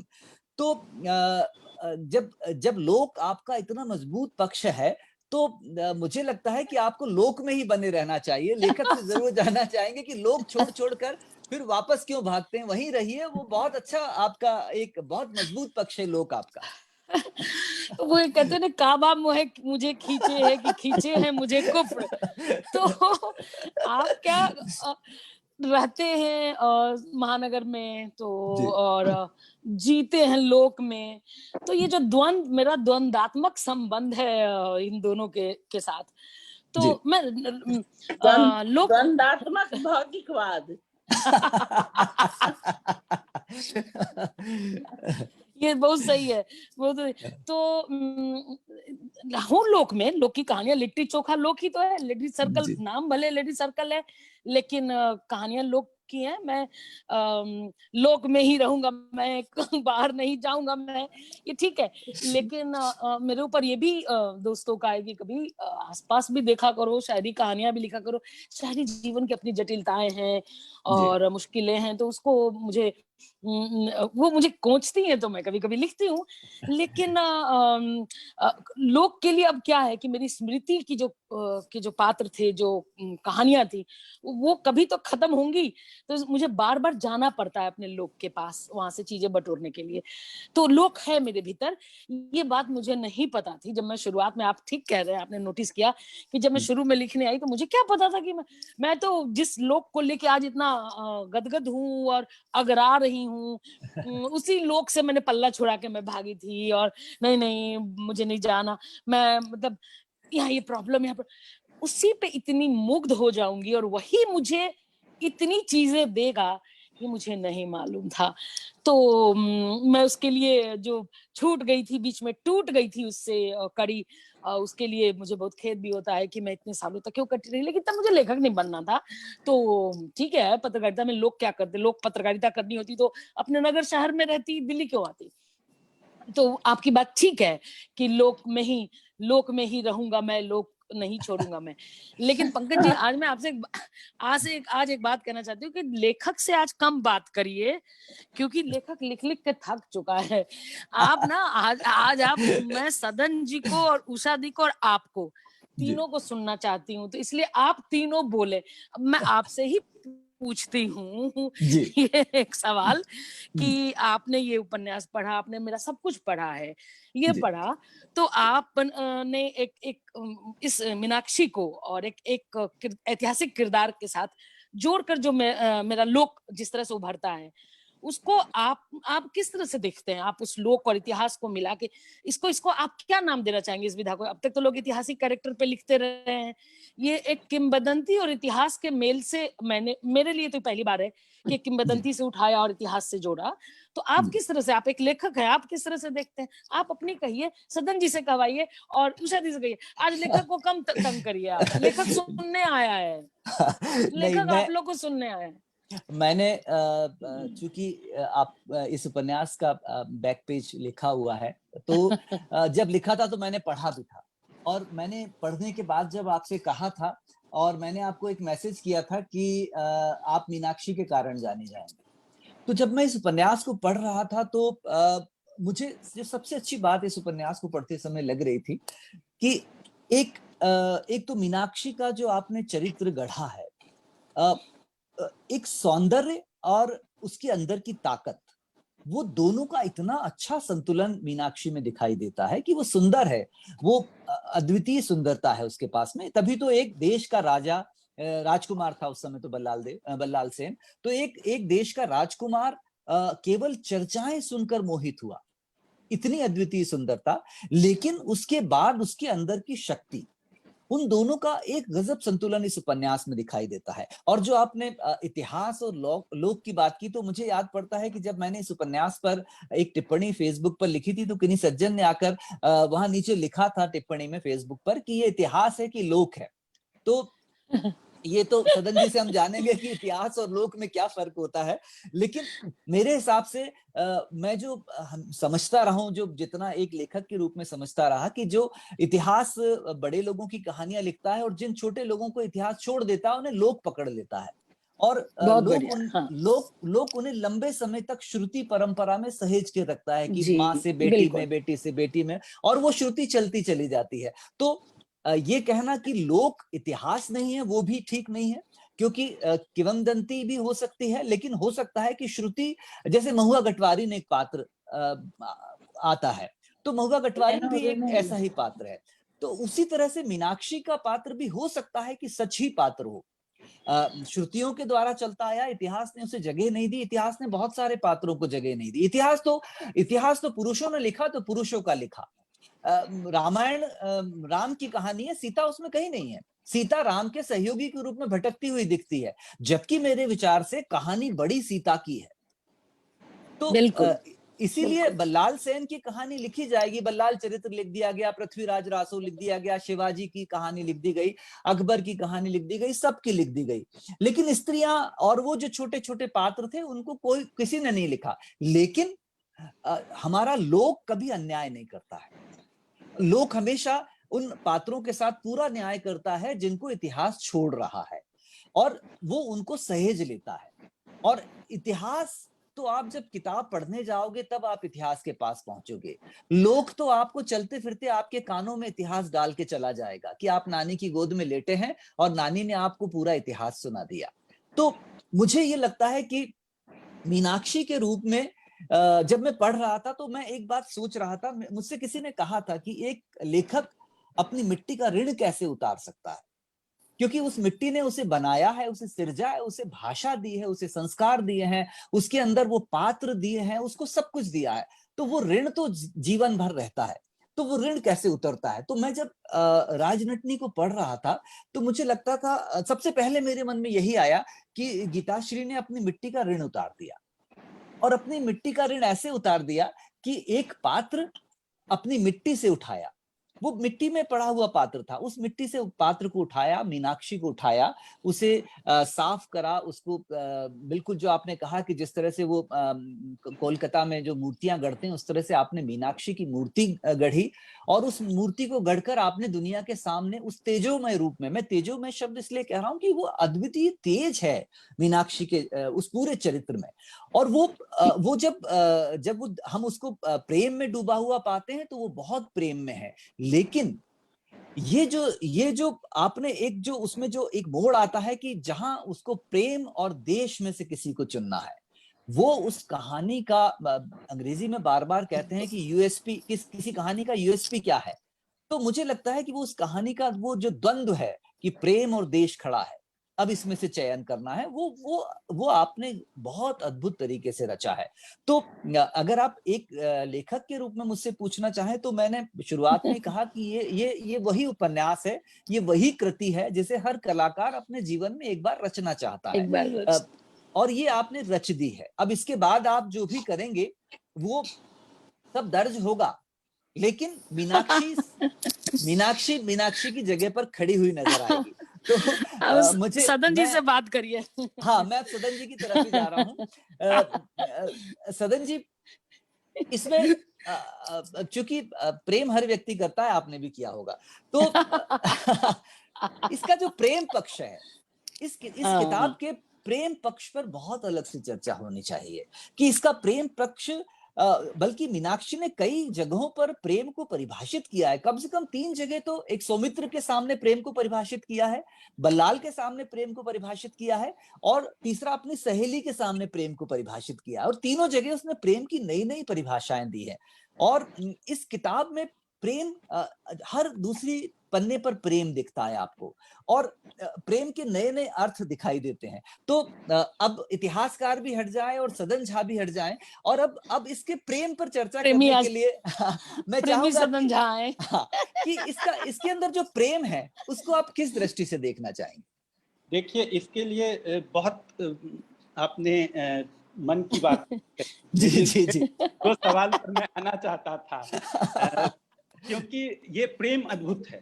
अच्छा, लेकिन इसके बहुत सारे स्तर हैं, कुछ स्तर वो मैं यहाँ कुछ जो स्तर मैं देख रहा हूँ उसको देखना चाहता हूँ। तो उससे पहले 2-3 बातें। एक तो मैं वापस, अभी ये भी अद्भुत संयोग है कि मैं वापस अपने गांव की तरफ बार-बार जा रहा हूँ। दिवंगत मोहन झा जी की बात हो रही है यहाँ, और बहुत प्रशंसा की तरह से हो रही है, जो कि जरूरी है। और जैसा मैंने शुरू में भी कहा कि ये 8-9 पन्नों की कहानी है जो उन्होंने रची, और ये अद्भुत कहानी है जिसमें आप पहले शब्द से लेकर अंतिम शब्द तक आप बस खींचे रहते हैं, और उसमें कहानी अनेक स्तर पर चलती है, जैसा कि हमने गीता जी के भी उपन्यास में देख रहे हैं। और ये इसलिए भी संभव है क्योंकि वो जो कथाकार हैं वो खुद प्रेम में आकंठ डूबे हुए हैं। उनका जो सौंदर्य शास्त्र है वो साहित्य अकादमी से पुरस्कृत रह चुके हैं और उनकी कथाएं अद्भुत होती हैं और उस हर कथा में जो केंद्र में रहता है वो प्रेम होता है। तो ये बहुत सरलता से जो कहानियां कही जाती हैं उसमें हर एक शब्द के चुनाव पे बहुत ध्यान दिया जाता है, जो कि वहां एक अद्भुत कथा शिल्प का हमें अनुभव होता है। तो ये इसलिए भी जरूरी है कि प्रेम के अनेक स्तर होते हैं जी, जो चाहे वो सगुण प्रेम में जो लिप्त होता है, चाहे वो निर्गुण प्रेम में होता है, वहां कथा का जो ऊपर का स्तर होता है वो बहुत सतही स्तर होता है। जी जी। और आप जैसे बाउल परंपरा के गीतों को सुनेंगे या कबीर के गीतों को सुनेंगे तो चाहे वो चैतन्य की परंपरा हो या चाहे वो सखी संप्रदाय की परंपरा हो, चाहे वो आपको निर्गुणी परंपरा हो या बाउल की बात हो, हर जगह अनेक स्तरों पर वो रूपक चलता रहता है। जी, ये इसलिए रेखांकित करना जरूरी है कि देखिए अभी तक हम लोग जो बात कर रहे हैं वो प्रेम और देश के द्वंद्व की बात कर रहे हैं, जो एक स्तर है। लेकिन उससे कहीं गहरे जाकर जो ये पूरा कथा है, और यहाँ इसलिए भी ये मनमोहन जी की बात करना जरूरी है क्योंकि जैसे लोक किंवदंतियों को गढ़ता है उसी तरह साहित्य भी किंवदंतियों को गढ़ता है। साहित्य का कोई कम क्षेत्र नहीं है, वो भी किंवदंतियों को गढ़ता है और उन किंवदंतियों को, उन कथा सूत्रों को उनके बाद के कथाकार उसको और गढ़ते हैं। जैसे मनमोहन जी के कथा में जो 8-9 पृष्ठों का है उसमें बहुत सी बातें हैं, लेकिन गीता जी ने उसको बचपन से शुरू किया। मीना की बात जो वहां नहीं है, वहां वो युद्ध की बात है और गीता जी ने एक नारी मन की तरह उसको जो उसके दादा हैं वो आ रहे हैं, उसका जन्म हो रहा है, तो वहां से कथा शुरू किया। तो ये तो एक तरह का प्रेम हुआ जहाँ की आप किरदार को उसके शुरू से शुरू कर रहे हैं। एक उपन्यास में इसकी इजाजत भी होती है जी। तो ये एक बात है। दूसरी बात जो प्रेम पर वापस आते हैं, जहां मैंने कहा कि ये महज प्रेम और देश के बीच का द्वंद्व नहीं है, क्योंकि वो जो अलग समय था उस समय में इस तरह से बाइनरी में नहीं होती थी बात जी। इसके लिए मनमोहन झा की किताब में या गीता जी की भी किताब में गद्दारी की बात नहीं है। यहाँ जो एक अलग स्तर पर जो है, जिसके लिए मैंने पहले भी कहा था कि पोथी के लिए आक्रमण नहीं हो रहा है, ज्ञान के लिए हो रहा है। ज्ञान के लिए। तो यहाँ भी जो असल मुझे जितना लगता है, और हर बार आप जब अच्छी कृति को जितनी बार पढ़ते हैं तो एक नए स्तर से आपका संवाद होता है, वो नए तरह से आपके सामने उजागर होता है। तो यहाँ प्रेम और ज्ञान के बीच की प्रतिस्पर्धा है यहाँ, क्योंकि उस समय आज की जो बात हमारी सेंसिबिलिटीज है नेशनलिज्म को लेकर, वो उस समय नहीं थी। तो वहां पर कहानी जो है वो कहानी में प्रेम है और ज्ञान है, दोनों में प्रतिस्पर्धा भी नहीं है, दोनों एक दूसरे से अनेक तरह से संश्लिष्ट रूप से जुड़े हैं, आंख मिचौली कर रहे हैं। तो ये इसलिए जरूरी है क्योंकि आप एक तरफ जो पूरा भक्ति मार्ग है और ज्ञान मार्ग है, उसके बीच का जो द्वंद्व है और उस द्वंद्व के जो अनेक जो स्तर हैं वो आपके सामने खुलता है। लेकिन साथ ही यहाँ यह भी जरूरी है कहना कि कहानी जो ये तीनों कहानी है गीता जी की या मनमोहन जी की, वहां एक स्तर पर तो लगता है कि ज्ञान के लिए प्रेम ने अपनी कुर्बानी दे दी, लेकिन क्या महज ये बस वहीं तक बात है? नहीं, वहां तक बात नहीं है। इसके और भी, जहां की वो जो ज्ञान है वो धरोहर है, और ये जो कुर्बानी दी जा रही है, क्या वो जब अपना देह बल्लाल सेन के बाजू में, अपने बाहों में वो भरी सभा में, विजय सिंह की भरी सभा में उसका देह छीन होते होते विलीन हो जाता है, खत्म हो जाता है, वो मर जाती है। तो यहाँ प्रेम है, आहुति भी है, ज्ञान का संरक्षण भी है, लेकिन कोई कहीं परास्त नहीं हो रहा है। और ये जो बात है कि सब कुछ हो रहा है लेकिन कोई हार नहीं रहा है, सब कोई जीत ही रहा है। इसी के तरफ अमीर खुसरो ने कहा था कि ऐसी बाजी है जिसमें कि कोई हारता नहीं है, कोई हारता है वो भी हार के जीत जाता है। जी जी जी नहीं, बहुत बहुत अच्छे से आपने इस उपन्यास के प्रेम पक्ष पर रोशनी डाली है। उषा जी की तरफ चलेंगे हम। और एक प्रश्न जो मुझे बहुत मथता रहा कि जब मैंने बल्लाल सेन के बारे में पढ़ा और पहले से जितनी जानकारी थी महाश्वेता देवी जी के किसी कहानी में या उपन्यास में मैंने बल्लाल सेन के बारे में काफी पढ़ा, और मैंने जब उसे पढ़ा तो बार बार ये लिखा कि वो बंगाल में ब्राह्मणों और कायस्थों की कुलीन प्रथा का प्रवर्तक माना गया है, और वो वर्ण व्यवस्था का बहुत सपोर्ट करता था, और संभवतः कोई किताब भी लिख रहा था। अनिरुद्ध उनके गुरु थे जिनके मार्गदर्शन में वर्ण व्यवस्था पर कोई किताब लिख रहे थे, और ऐसा भी संकेत मिलता है कि वर्ण व्यवस्था बल्लाल सेन के समय शुरू होती है। तो मैं उषा जी से मेरी एक दिलचस्पी एक प्रश्न का उत्तर जानने में है कि मीनाक्षी जो बंजारा जाति की है, जो नटनी है, बंजारा जाति नटनी का मतलब होता है कि और जिस शुद्धता की बात बल्लाल सेन करते हैं, रक्त शुद्धता की बात करते हैं, तो बल्लाल सेन और मीनाक्षी का प्रेम वो बड़ा कंट्रोडक्टरी है, मतलब बिल्कुल विरोधाभास है कि एक तरफ वो रक्त शुद्धता की बात करते हैं बल्लाल सेन और सब कुछ बात करते हैं, दूसरी तरफ एक नटनी की तरफ आकर्षित होते हैं जो जाति से बंजारा जाति से है। तो इस द्वंद्व को मैं उषा किरण जी से जानना चाहूंगा। उन्होंने बहुत इतिहास पर ढेर सारी उपन्यास और कथाएं लिखी हैं, वो इस द्वंद्व को कैसे देखती हैं और इस उपन्यास में कैसे देखती हैं उस द्वंद्व को? बल्लाल सेन ने या सेन डायनेस्टी ने वैसे वो भी मतलब जो इसके पहले जो डायनेस्टी था वो बौद्ध थे, बौद्ध थे जी। हाँ, और उसके बाद ये तो उसको पुनर्स्थापित करने के लिए सब चलता रहा है भारत के भागों में, कई जगह उसको पलट के ये उसको पलट के ये, तो ये सब तो उस समय पुनर्स्थापना करने की उनकी इच्छा हुई, तो बौद्ध को उन्होंने किनारे करके पाल लोगों को उजाड़ दिया, लोगों ने उसको कर, ठीक है, वो उनका अपना काम था।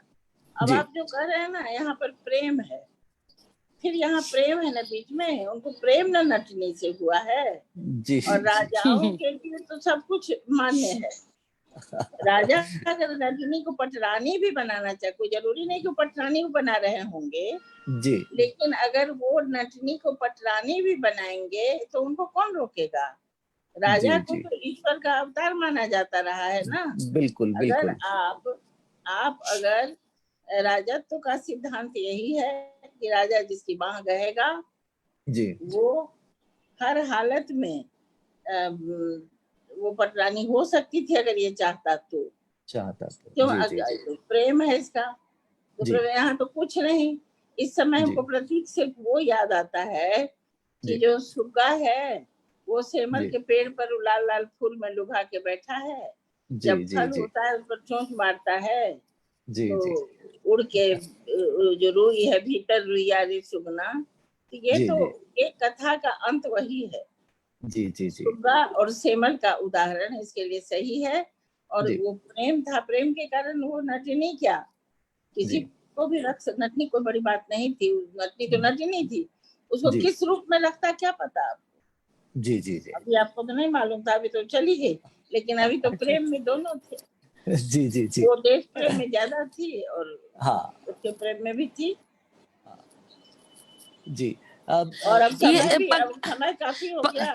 पंकज जी पंकज जी, हाँ, एक बात हाँ, जो देश प्रेम बार बार आ रहा है ना इसमें, मैं एक चीज स्पष्ट करना चाहती हूँ कि जो अभी इस मौजूदा समय में जो डिस्कोर्स है राष्ट्रवाद का लेकर, जी, जी, उसको भी मैं वहां पे क्लियर करना चाहती थी कि ये मुल्क बचाने के लिए कुर्बानी नहीं थी, वो नहीं ज्ञान थी, नहीं बचाने थी, की कुर्बानी ज्ञान थी। बचाने की थी, तो ज्ञान जी, बचाने। तो वो जो ये राष्ट्रवाद का जो डिस्कोर्स अभी है, जो उसको मैंने बहुत, ध्यान में रखते हुए जी, इस उपन्यास को लिखने के पीछे मानसिक प्लानिंग बहुत थी मेरी, कि एक तो जी, नटनी और एक अभिजात राजा का गुरूर टूटना बहुत जरूरी था, कि एक नट समुदाय की एक लड़की है, तो उसका जी, एक कुलीनिज्म का प्रवर्तक था, उसका गुरूर टूटता है प्रेम के कारण। तो जी, प्रेम जातीय संरचना को, ढांचे को तोड़ता है, हाँ, हाँ, उसको नष्ट करता है। तो एक तो ये मुझे बताना था। दूसरा कि मुल्क के लिए नहीं, वो कुर्बानी देती है पोथियों के लिए, मतलब ज्ञान बचाना ज्यादा जरूरी है। जो ये चौहद्दियों के भीतर जो आप चौहद्दी, जिस राष्ट्रवाद की बात करते हैं और थोपते हैं आप, जी, कि मेरा राष्ट्रवाद तेरा राष्ट्रवाद, तो वो सारा डिबेट था मेरे दिमाग में। इसलिए जी, जी, जी, प्रेम के लेकिन मेरे मूल में प्रेम है, प्रेम है। तो प्रेम नाम है तो इसलिए प्रेम है। लेकिन ये साथ में ये डिबेट मेरे माइंड में था लिखते समय, इसलिए मैंने बड़ी सावधानी बरती है कि कहीं भी मीनाक्षी वो खाम खाका राष्ट्र प्रेम में जान न दे दे। वो ज्ञान के लिए तो कुछ भी कर सकते हैं, ज्ञान के लिए, इसलिए बिल्कुल। मैंने स्पष्ट करना चाहा, ये ज्ञान और जो प्रेम सदन का जी ने द्वंद्व, कहा। हाँ, हाँ, ज्ञान हाँ, और प्रेम का यस, द्वंद्व है। ये प्रेम का ज्ञान और द्वंद्व है प्रेम का द्वंद्व है। और जैसा उषा जी। किरण जी ने कहा कि अब समय घड़ी चल रही है आगे, हाँ, तो मैं बस जल्दी जल्दी अब इसको एक बार में सदन जहां जी की तरफ जरूर जाऊंगा।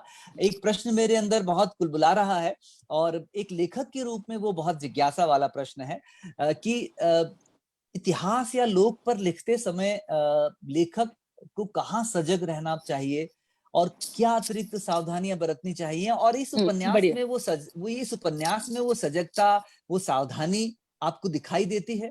क्योंकि ये बहुत सारे लेखकों के लिए आपका उत्तर बहुत काम का होगा, क्योंकि इन दिनों इतिहास पर बहुत सारे लोग लिख रहे हैं। तो ये प्रश्न मैं सबकी तरफ से आपसे पूछ रहा हूँ। देखिए, ये प्रश्न एक ऐसा है जिसको कोई भी इतिहासकार जिससे बच नहीं सकता है।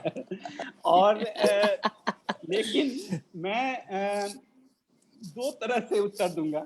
जी, जी, वो ये कि दो तरफ हाँ, वो इसलिए कि इतिहासकार को ये इस तरह से जज की कुर्सी पर नहीं बिठाना चाहिए।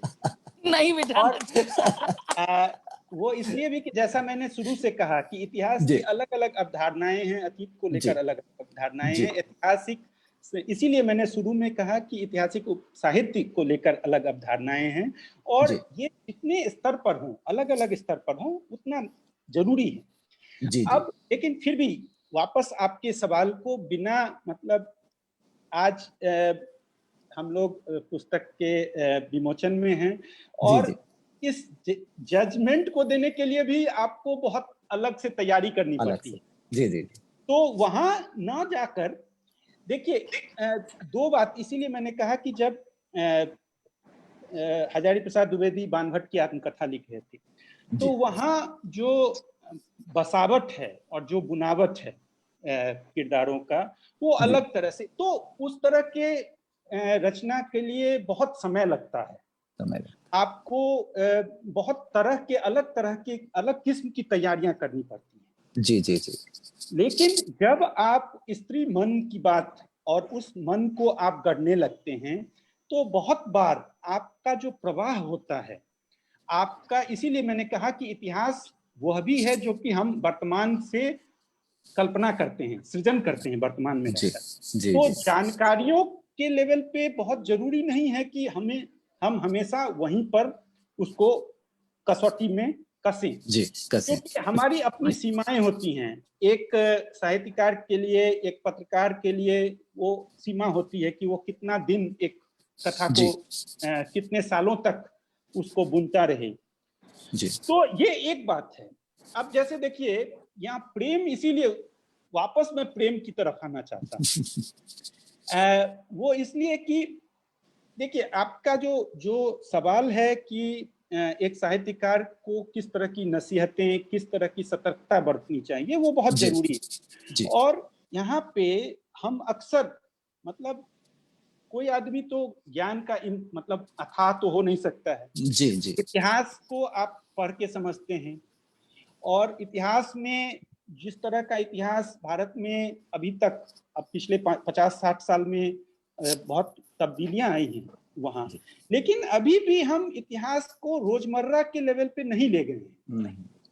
खासकर मिडाइवल इंडिया की बात करना और उसमें दैनिकी के स्तर पर इतिहास लिखना, वो बहुत जोखिम भरा काम है। जैसे आलू तो आया पुर्तगालियों के साथ, लेकिन आप अपने किरदार को तो कुछ तो खिलाएंगे।